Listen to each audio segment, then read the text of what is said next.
Frank from Raw Skills Adventures here. So today I figured let's go through my running history and my experiences over the years. I didn't intend to start running ultras actually. I actually started out on the minimalist track. I was adamant that running minimalist was the only way to go.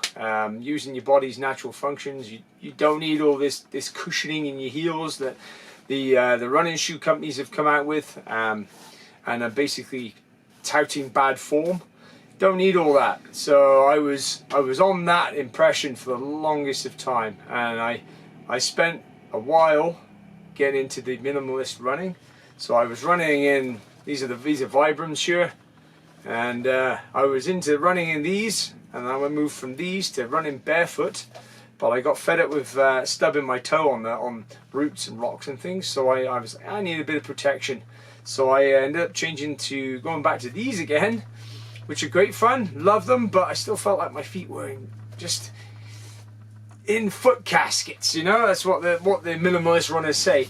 So anyway, I got into sandals. I'm running in sandals, and I ended up with a pair of Xero shoes, and they were fantastic. I'll be buying those again soon. I ended up actually losing my last set somewhere in Alberta at a lake. So left them on top of the car and away they went.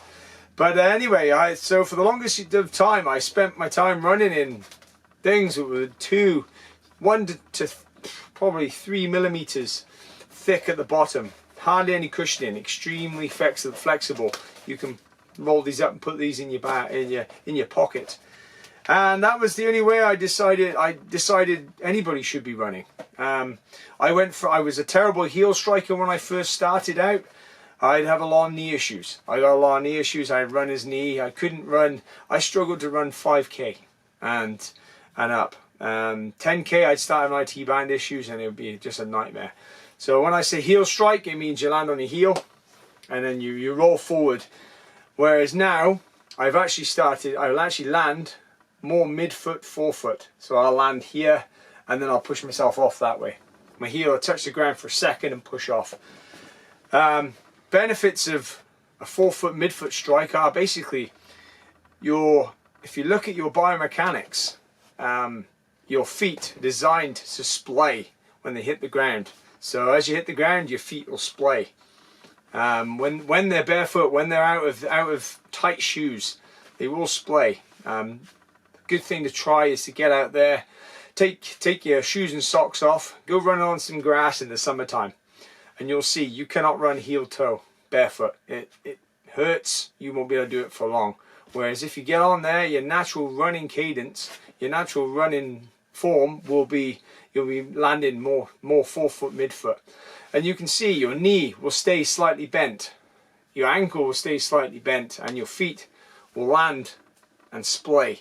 This is all the shock absorbing. So all that shock that's going into the ground, which can be anything from 1.5 to 3 times your body weight per stride, is going right up through your legs, into your back, into your knees, and that can take its toll on you over time. If you're running the heel strike method, you're landing with a straight leg. So that weight of 1.5 to 3 times your body weight is going right up your knees. So yeah, you want to minimize that as much as possible. So using a more forefoot, midfoot method, keeping your knees bent, they act like a spring and shock absorber. So I got into that for the longest of time, and then came a friend of mine who ended up asking me if I wanted to run an ultra marathon that year. So we end up deciding, yes, let's do it. Ben, you know it's you. Ex-Royal Marine friend of mine called Ben. He's now in the UK. I hope to run with him again in the future. He got me into the whole ultra running type scene, and we picked one. So this was the Diaz Vistas Ultra in Vancouver, run by Gary Robbins, and we trained for it. And I was still on the whole minimalist side of things, but I figured I need a bit more cushioning for the technical trails out there with the roots and the rocks. I didn't want to worry about my feet when looking down at the trail. So I bought myself a set of Topo Run Ventures, I think they were called. I'll put the picture up here now. And they had a 2mm drop with 19mm at the heel. So I'll show you on the my caches. So 19mm at the heel, 17 at the forefoot. That's a 2mm drop from heel to toe. So I figured let's run in those. I'll be fine in those. They had a rock plate and everything.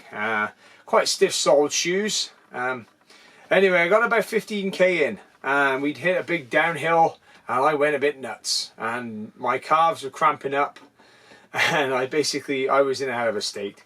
The rain was coming in and I got to 35.5 kilometers of that race. I came in, I was a shivering wreck. Mentally, I was just done. I was out of it.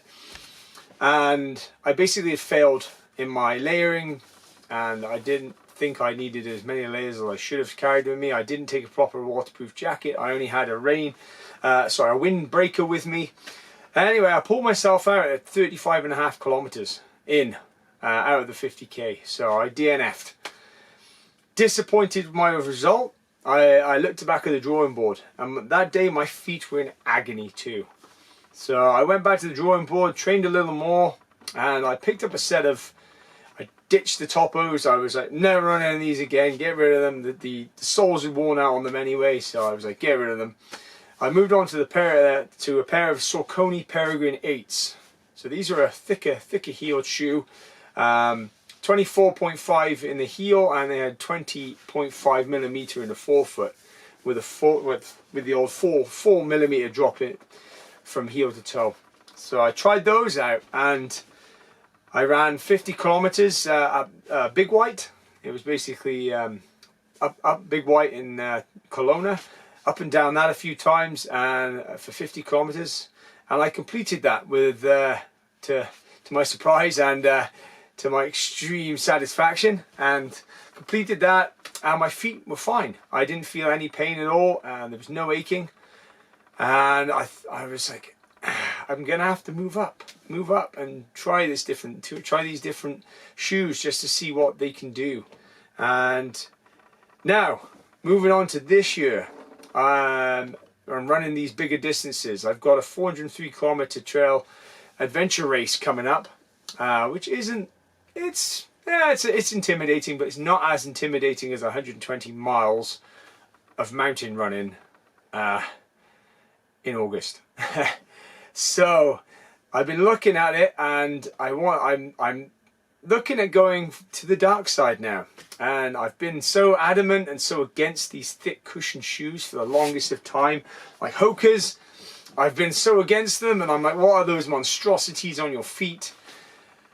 But now I'm starting to possibly see that with proper running technique and not getting lazy and going back to heel striking again, you can prevent being injured with these things.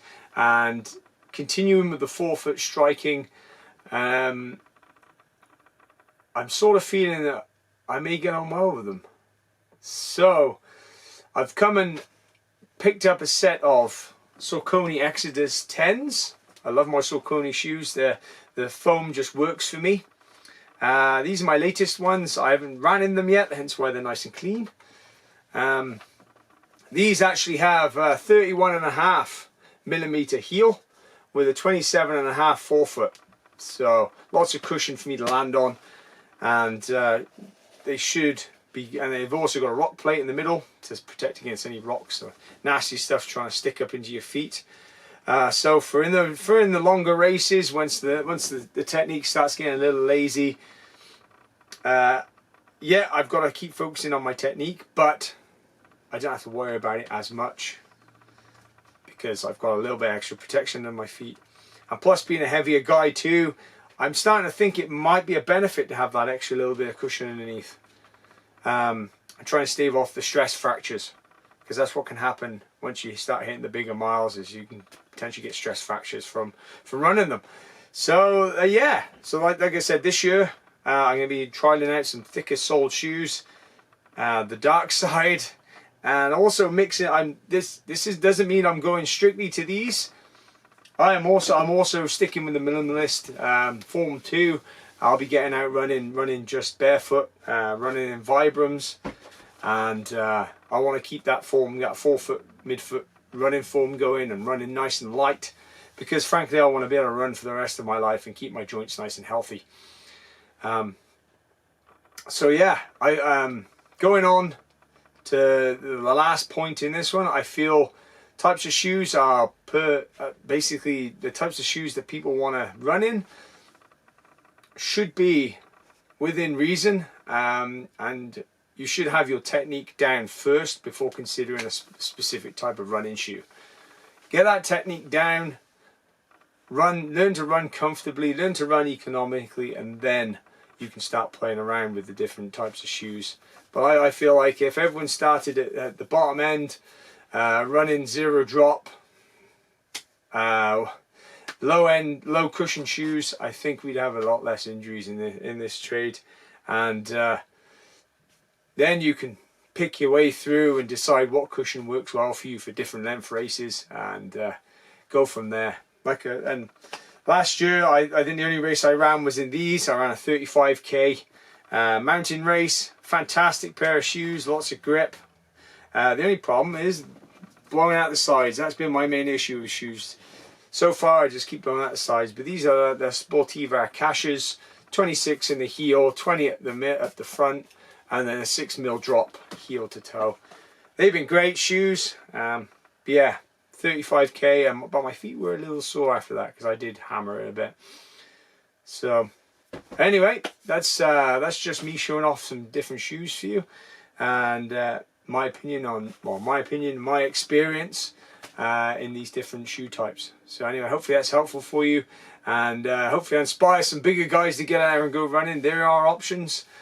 Just work on your technique first, take it easy, go slow, don't pile on the distance straight away. Even if you've got to run a kilometre or even half a kilometre, start at the bottom and work your way up, because you know what, mentally and physically helps you in the long run.